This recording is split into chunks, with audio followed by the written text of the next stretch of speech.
After 5 years, nakangiti si Pamela nang umupo sa silya sa tapat ng table kung saan niya nakita si Aliana. Isang linggo itong nawala. Nagbakasyon ito sa Hong Kong kasama ang nobyo nito. Parang may kakaiba sa ngiti mo ah. Nakangiting puna nito. Hindi siya umimik. Nanatili lang siyang nakangiti. Kayo na ni Liam no? Lumuwang ang pagkakangiti niya. Nagliwanag ang mukha nito. Oh my God, Pamela, finally nagka-boyfriend ka na. Hindi ka na no-boyfriend since birth. Tumahimik ka nga dyan. Nakakahiya. Ano nakakahiya ron? Nakakahiya kaya 25 years old na ako na nagka-boyfriend for the first time. Mahinang sambit niya. Ikaw naman may kasalanan no. Sobrang choosy mo. Lahat ng nangligaw sa'yo binasted mo. Masyado kasing mataas yung standards mo. Napaka-idealistic mo kasi. Masama bang maghangad ng boyfriend na pwedeng ipagmalaki? Well, may point ka dyan. May pagmamalaki mo nga si Liam. Ngumiti siya na maluwang at nangangarap na tumingin sa ceiling. She thought of Liam's face. Liam was 29 years old. Graduate ito ng commerce at may master's degree. Isa itong sales director sa isang kilalang food company, ang FTC Food Corporation, kung saan siya nagtatrabaho bilang accounting supervisor. Higit sa lahat, matangkad, gwapo at certified hunk ito. Ito ang kaniyang ideal man. You are so lucky, girl. I'm so happy for you. Nakangiti at kunwa ay maluha-luha pang sabi ni Aliana. I know. He's worth the long wait. Kinikilig na sabi niya pa. Matagal na siyang nagpapakyut kay Liam. Hanggang isang araw, napansin din siya nito. Sinuyo siya nito at pagkalipas lang ng 1 linggo, sinagot na niya ito. 1 week na rin ang relationship nila. So far, everything was okay between them. They shared almost the same interest and even their zodiac signs were compatible. So, how was your first time? Ginuya muna niya kinakain at inabot ang baso ng juice bago sumagot. First time in a relationship? No. First time sa kama. Nasamid siya sa ininom dahil sa narinig. Mabilis na tumayo ito at hinagod ang likod niya. Nagpakawala rin siya ng malalim na hininga. Okay ka na? Oo, okay na. So, how was it? Tanong nito, pili ang pagkakangiti. Nasamid na siya at lahat ay ayaw pa rin siyang tantanan nito. Her first time? Nakakasamid naman talaga ang topic na yun. Kung alam lang ni Aliana kung ano ang tinatanong nito sa kanya. Hanggang ngayon wala pa rin itong kaalam-alam tungkol sa nangyari sa kanya 5 years ago sa debut ng kapatid ni Jethro. Ano ka ba naman, Aliana? 1 week pa lang kami. Ibig sabihin wala pa nangyayari sa inyo? Ay nako, hindi mo pa pala nasusuko ang bataan. Napaka-odd isipin na nakuha ng kanyang pagkababae. Samantalang hindi pa siya nagkakanobyo bago si Liam. I repeat, 1 week pa lang kami. Hindi pa dapat kami nakakarating sa ganyang bagay. I can't believe na conservative pala si Liam. Ni hindi man lang siya nag-try na umiscore agad sa'yo. Sinabi ko na ngang 1 week pa lang kami. Nabigla ito sa reaksyon niya. Ito naman, parang nagtatanong lang eh. High blood ka? Ang tingin ko lang naman kasi kay Liam, siya yung tipong nambubusog sa romansa. Humagikik pa ito. Bigla siyang nag-alala at napaisip sa sinabi nito. Paano kapag hiningi ni Liam ang ganung bagay sa kanya? Alam nitong ito ang unang nobyo niya. Kapag natuklasan nitong may karanasan na siya, ay hindi malayong isipin nitong hindi siya mabuting babae dahil ibinigay niyang sarili sa hindi niya nobyo. Patungo sina Pamela at Liam sakay ng kotse ng huli sa isang restaurant kung saan ito nag-set ng dinner kasama ang younger sister nito. Isang model at socialite ang kapatid nitong si Laika. Ilang beses na rin pumunta si Laika sa pinagtatrabahuhan nila ni Liam. Kahit hindi pa niya personal na kilala ito, may idea na siya sa ugali nito base sa mga naririnig niyang usapan sa opisina patungkol dito. Maarte at maldita raw ito. Gayunpaman ngayong nobyo na niyang kapatid nito, kailangan niyang pakisamahan ito. Do you think magkakasundo kami ni Laika? Matagal bago ito nakasagot. To be honest, I don't know. Bihira nakakasundo ni Laika eh. But well, I hope she'll like you. By the way, kasama pala niya ang boyfriend niya. Kaya malamang mabait yun ngayon. Kailangan kasama niya ang boyfriend niya para maging mabait siya? Nakakunot noong tanong niya. Tumawa ito. Napansin ko lang kasi na kapag kasama niyang boyfriend niya, mabait siya na parang may split personality. Really? Then that boyfriend of hers must be something else. Kababata namin yung guy na yon, noong nakatira pa kami sa Antipolo. Matalik na magkaibigan mga father namin. Noon pa man, may gusto na sila doon. After several years, nakita uli sila. They hook up. Well, that's nice. Parang pang-romance novel pala ang love story nila. Ngumisi lang ito at hindi na nagkomento. Ilang sandali pa huminto na ang kotse sa tapat ng restaurant. Pagpasok nila ay nakita agad niya si Laika na nakaupo sa bandang gitna ng dining hall. May kasama itong lalaki na nakaupo patalikod sa gawin nila. There they are, sabi ni Liam at iginiya na siya palapit sa dalawa. Sorry, we're a bit late. Sabi ni Liam nang makalapit na sila. It's okay, nakangiting sabi ni Laika. Tumayo ito at nakipagbeso sa kanya. Hi, I'm Laika. Nice to meet you. I'm Pamela. It's nice to meet you too. Naalala niya ang sinabi kanina ni Liam. Kung hindi kasama ni Laika ang nobyo nito, magiging ganun kaya ito kanay sa kanya? Speaking of Laika's boyfriend, binalingan niyang lalaking kasama nito sa mesa para lang magimbal sa nakita. The guy seemed to recognize her too. Gaya niya, halatang hindi rin ito inaasahan na makikita siya. Pero saglit lang ang pagkasorpresa nito dahil sumilay agad ang pilyongiti sa mga labi nito habang nakatitig sa kanya. By the way, Pamela, this is my boyfriend, Xander. Pagpapakilala ni Laika sa nobyo nito, sabay angkla sa braso ng lalaki na ngayon ay nakatayo na. Xander Ocampo. Sa dinami-dami ba naman ng lalaki sa mundo, bakit ito pa naging nobyo ni Laika? What a freaking coincidence. Hey, honey, ba't ganyan ang reaction mo? Magkakilala ba kayo?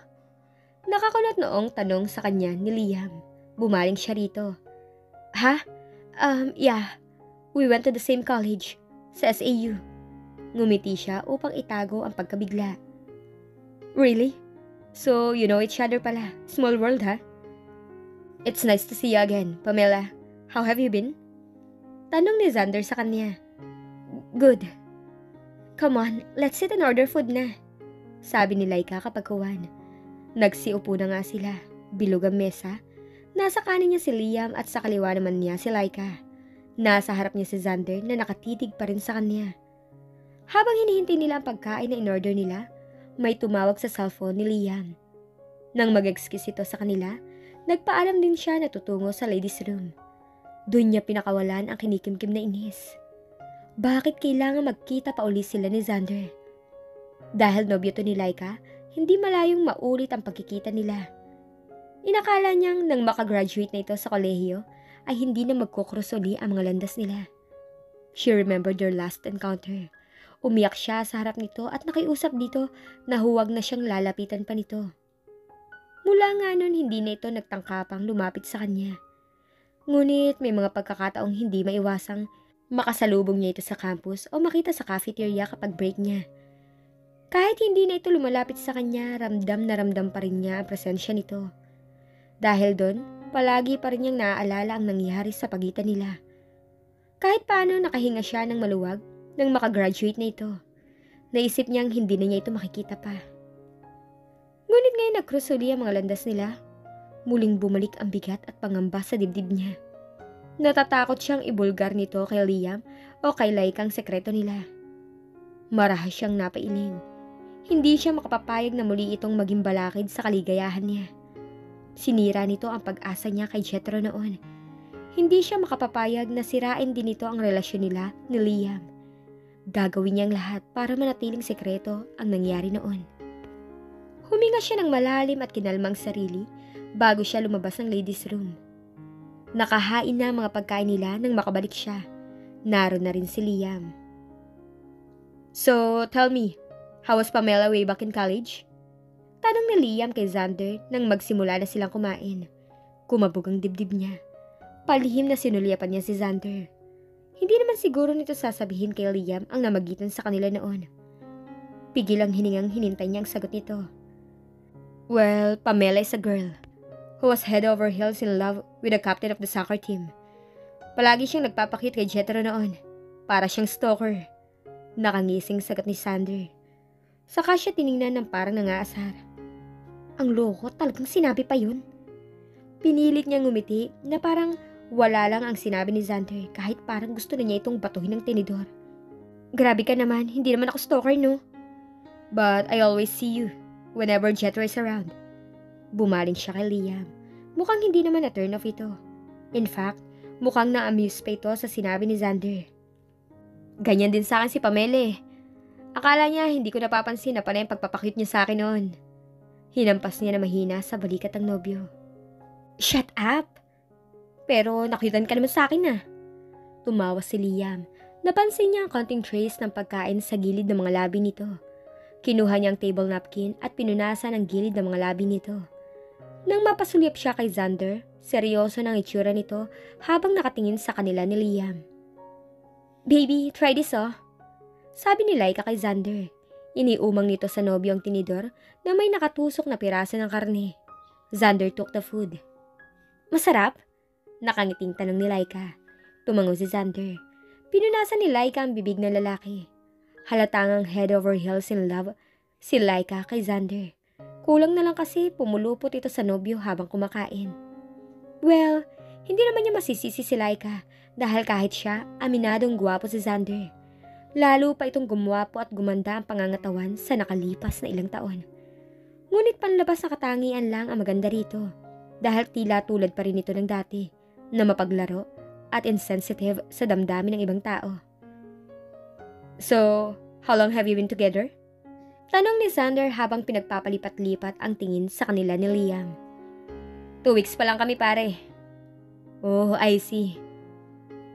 By the way, are you coming to our parents' anniversary? Baling ni Liam kay Xander. Nakatakda siyang umalis next month, on the 15th, para sa isang 5-day vacation sa bahay ng parents ni Laika at Liam sa Pilar, Surigao del Norte. In fact, nakapag-file na siya ng leave sa kanyang trabaho para doon.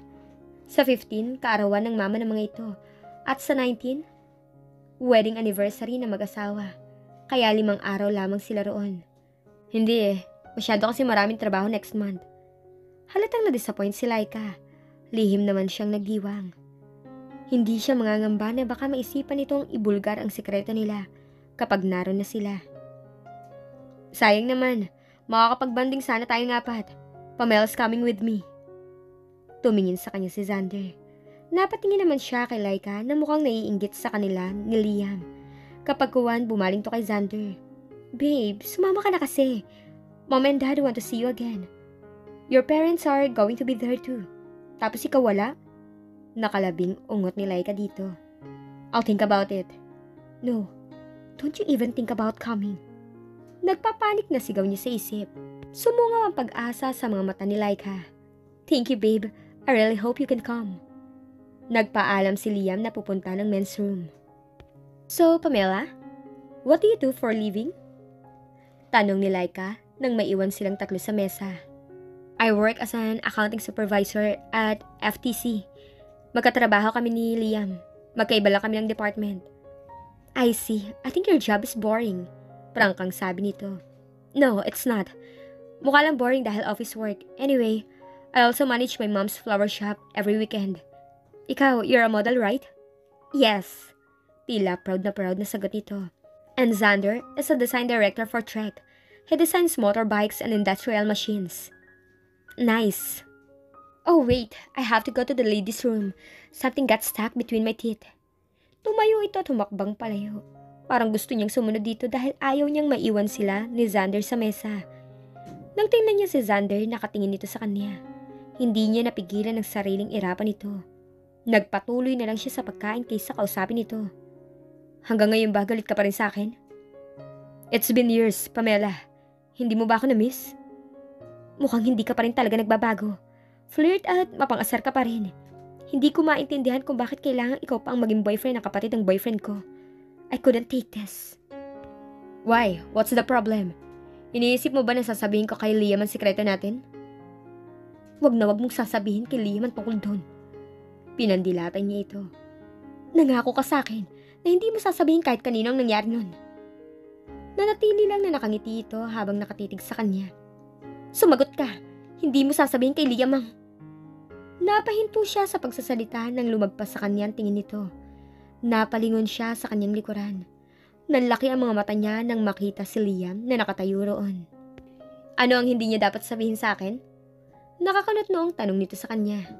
Liam. Umupo sa tabi niya. Tell me, Pamela. Ano yung hindi ko dapat malaman? Ganto kasi yun, pare. Sabi ni Xander kay Liam. 5 years ago, we were in a party. Isang masquerade party. Nanigas siya. Parang gusto niyang maglaho sa kinaupuan niya. Sasabihin ni Xander tungkol sa namagitan sa kanila noon. Dahil nakamaskara kami, hindi namin nakilala ang isa't isa. Earlier, I told you about Jethro, right? The guy Pamela had a huge crush on from way back. Ang akala ni Pamela ako si Jethro. She came to me and told me she loved me. Gusto niyang pigilan ito sa sinasabi ngunit tila walang salitang gustong lumabas sa bibig niya. Pati yata voice box niya nanigas na rin. And then, I laughed at her. Hiyang-hiya siya nang malaman na hindi pala ako si Jethro. Sa akin siya nag-confess ng feelings niya. That's funny. Yeah, hiyang-hiya siya kaya ayaw niyang sabihin ko sa iba ang ginawa niya, pati sa'yo. Ganun na lang ang relief na naramdaman niya. Ang akala niya talagang sasabihin nito lahat ng nangyari noon. Mukhang sadyang pinakabalang siya nito. Nakitawa na rin siya kunwari. I was kind of drunk that time. Naparami ang inom ko ng wine kaya medyo wala ako sa sarili ko nang mag-confess ako ng feelings kay Jethro. Na all the while pala ay hindi si Jethro. Tumawa ulit si Liam. Binalingan niya si Xander. Nakakainis ka, Xander. Hindi mo na dapat sinabi yun kay Liam. Nakakahiya talaga. It's okay, honey. Nakakaliw nga eh. Ngumiti na lang siya. Nang balingan niya si Xander, ngumiti ito ng makahulugan. Pinakaba siya ng husto nito. Nakaisang loko. Dinala ni Xander sa bibig ang baso ng whiskey na sinalinan ng bartender. Nasa isang bar siya kasama si Liam. Niyaya niya itong pumunta roon ng gabing yun. Do you love her? Tanong niya kay Liam. Who? Pamela? Tanong nito nang ibaba ang hawak na baso sa bar counter. Bakit? May iba ka pa bang girlfriend? Tumawa ito. No, of course I love her. What do you love about her? Muli siyang uminom ng whiskey. She's fun to be with. She's very sweet and thoughtful. And most of all, wala pa siyang karanasan. Muntik niyang maibuga ang iniinom na alak dahil sa sinabi nito. What? Hindi ka makapaniwala, no? She's 25. And yet, wala pa siyang karanasan. Mahirap na makatagpo ng ganun sa panahong ito. Paano mo naman nasabi na malinis pa siya? Nakakunot noong tanong niya. I'm her first boyfriend. So naturally, wala pa siyang karanasan, di ba? Uminom muli siya ng alak. Hindi na niya kailangan pang itanong dito kung may namagitan na sa mga ito. Obviously ay wala pa. Dahil kung meron na, hindi nito sasabihin na wala pang karanasan ng nobya nito. She refused to sleep with me when I tried to. Hindi pa raw siya handa. Maya-maya ay sabi nito. Pinigilan niya ang mapangiti. Parang alam na niya kung bakit hindi pumayag si Pamela sa gusto nito. So, conservative pala siya. Well, ganun na nga. Maswerte ka sa kanya. Ngumisi ito. I bet I am. Nakipagkita si Pamela kay Xander sa isang restaurant ng hapong yun dahil kailangan niya makausap ito. Pinakilamanan niya ang cellphone ni Liam upang malaman niya ang numero ng cellphone number ni Xander. Tinawagan niya ito para nga makipagkita rito. So, what are we going to do? Are we going to reminisce about the past? Gusto ko makiusap sa iyo na sana huwag mong sabihin kay Liam ang nangyari sa atin noon. Hindi mo naman siguro gugustuhin na magkaroon ng rift ang samahan niyo. At baka makaapekto rin yun sa relasyon niyo ni Laika kapag nalaman niyan tungkol sa atin. Ngumiti ito. Pwede ko namang sabihin yun kay Liam nang hindi ko sinasabi na ako lalaking involved. Kaya walang magiging epekto sa samahan namin ni Liam at sa relasyon namin ni Laika kung lalabas man ang sekreto mo.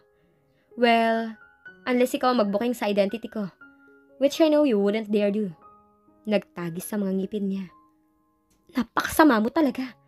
Salot ka talaga sa buhay ko. Ano bang klaseng halimaw ka ha? Sinira mo noon ang chance ko na mapalapit kay Jethro at pagkatapos ngayon sisirain mo pa rin pati. But don't worry, hindi ko sasabihin ang sekreto natin. Nakangising putol nito. Kinalma niyang sarili. Mabuti naman kung ganun. Sa isang kondisyon. Sinasabi na nga ba niya at hindi pwedeng hindi ito hihirit? Ano yun? Be nice to me. I don't want to see you scrolling at me. Huwag mo akong tatarayan. Dapat palagi kang nakasmile kapag nakikita mo ko. Muntik na siyang mapairap sa sinabi nito, pero may magagawa ba siya? Kung sa bagay, ayaw naman niya ng away. Lalo pa at posibleng maging magkapamilya sila balang araw. Dapat lang siguro na kung ano man ang galit niya rito, ay kinimkim na lang niya. Fine, I will be nice to you. Basta wag mo lang sasabihin kay Liam ang sekreto natin. Yun lang ang sadya ko sa'yo. Sige, salamat sa oras mo. Akmang tatayo na siya, napigilan siya nito. Wait, pinapunta mo ako rito para lang sa isang 3-minute talk? Pwede namang sinabi mo na lang yun. Nung tumawag ka, di ba? Gusto kong personal na makausap ka dahil hindi basta-basta ang bagay nito. I'm going. Teka muna, let's eat first. Sayang naman ang iniupo natin dito. Don't worry, it's my treat. Marami pa akong gagawin. Kapag hindi ka pumayag na kumain kasama ko, sasabihin ko kay Liam ang tungkol sa sekreto mo. Kasasabi mo lang na hindi mo sasabihin kay Liam ang tungkol doon.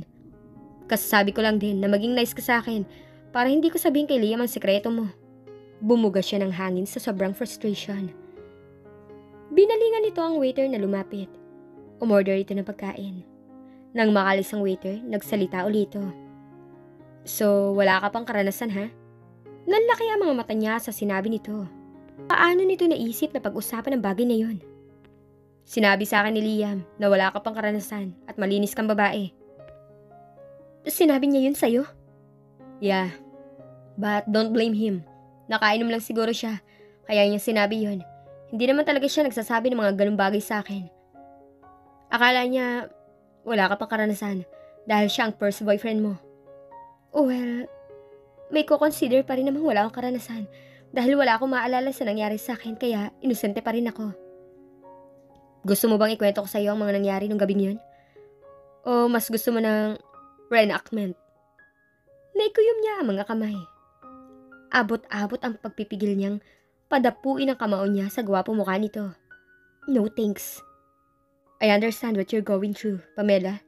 Hindi mo masabi na hindi ka na inosente dahil alam niyang hindi ka pa nagkaka-boyfriend before him. It was awkward. Naiintindihan mo naman pala eh. So bakit kailangan mo pa ako inisin? Lalo ka kasing gumaganda kapag naiinis ka eh. So, what are you going to do about it?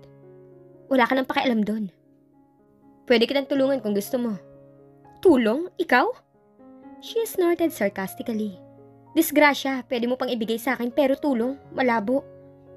Paano ko bibigyan ng tulong ng isang taong dahilan kung bakit ako naman problema ngayon? Bakit ba sa akin mo binubunto ng lahat ng sisi? Samantalang kung hindi ka lumapit at tinakit ako, hindi naman mangyayari yun. Yes, I admit, I had my share of the fault. But I'm just a guy, Pamela, a drunk guy. Mahina ang depensa ko nung mga time na yon. I didn't even know you were innocent. And that it was you to begin with. You are such a big disaster in my life, Sander. Please stay away from me as much as possible. Ayoko madagdagan ng problema ko. Pero wala ka magagawa. Whether you like it or not, we're connected. You're going to see this face every now and then. Can't we be friends, Pamela? Maya-maya ay tanong nito. Nang sulyapan niya ito ay napakunot-no siya. Tila nakikiusap ang mga mata nito. Nagpapatawa ka ba? Siguro pwede ko pang maging kaibigan si Bin Laden. Pero ikaw, imposible. Ganun mo ba talaga ako kahit? Ganun na nga. At wag mo akong kausapin habang kumakain ako. Sabi niya at ipinagpatuloy ng pagkain. Hindi na lang niya pinansin ang hantarang panunod nito sa pagkain niya. May pag-asa pa kayang magkasundo? Sina Pamela at Xander? Matutuklasan kaya ni Liam ang nangyari sa kanila noon?